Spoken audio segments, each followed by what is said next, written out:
So 20 years ago, the U.S. government built a massive national security state to fight the threat from Islamic extremism.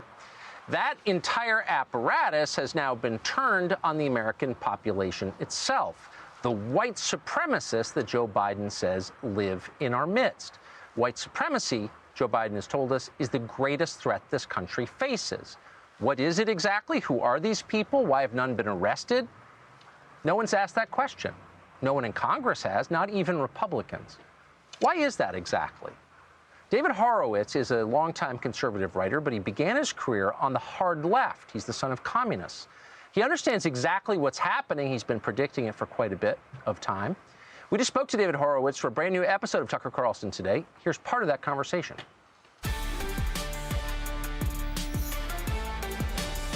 Republicans are poor defenders of our country because they're poor messengers.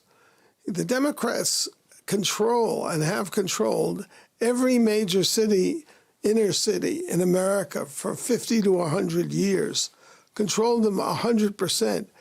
Every injustice, real or imagined, in the inner cities done to minorities and to black people in particular, Democrats are 100% responsible for.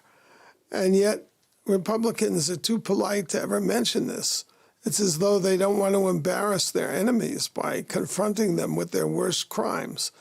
So everything that we've seen, all these protests in this tearing up the cities, which was over the summer, which were done with Democrat support, these racist mayors, largely black and 100% Democrat, encouraged the riots, did not call out the proper forces to suppress them, to arrest these people, allowed them to occupy our cities and burn them. There were over 600 violent riots in 220 American cities.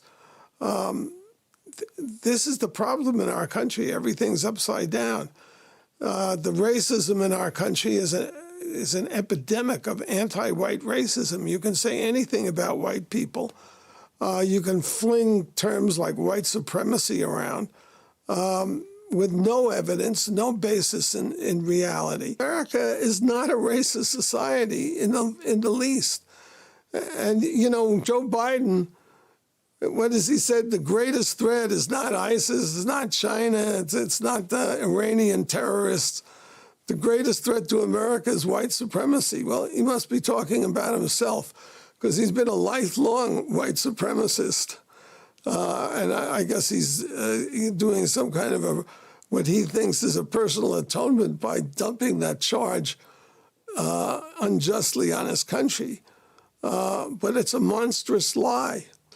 Now, why aren't Republicans referring to the Democrats as the racists that they are? This is a racist party.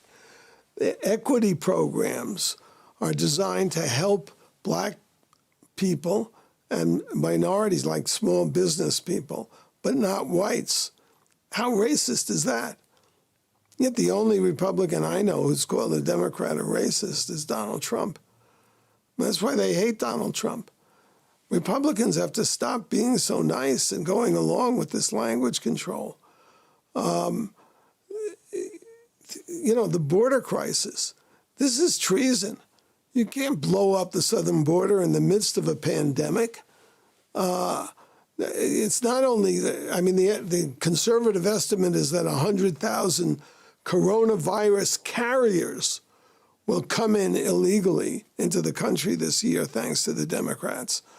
But of course, there's the billion-dollar cartels that they're empowering. There are the sex traffickers. People are dying. You don't hear rhetoric coming from the Republican Party that even approaches the seriousness of the problem that the Democrats have created. They've betrayed the country.